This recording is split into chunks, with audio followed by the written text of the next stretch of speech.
రాష్ట్ర కాంగ్రెస్లో అయోమయం. దీపదాస్ మున్షి మార్పు దేనికి సంకేతం? మీనాక్షి నటరాజన్ నియామకం కలిసి వచ్చేనా?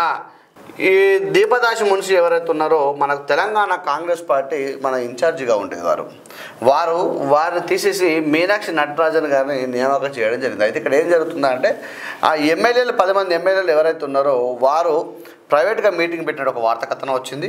అలాగే ఎమ్మెల్యేల మధ్య మంత్రుల మధ్య సయోధ్య కుదరట్లేని ఒక వార్తా కథనం వస్తూ ఉంది.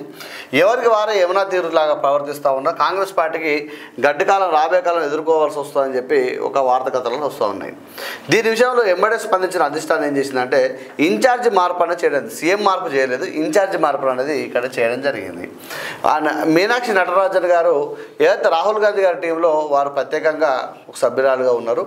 వారిని ఎందుకు తీసుకొచ్చినారా అంటే పూర్తిగా వారికి ఉన్న వీళ్ళతో ఉన్న సంబంధాలు ఏవైతే ఉన్నాయో నాయకులతో వాళ్ళు మాట్లాడి కూర్చోబెట్టి ఈ సద్దుమణిగే విధంగా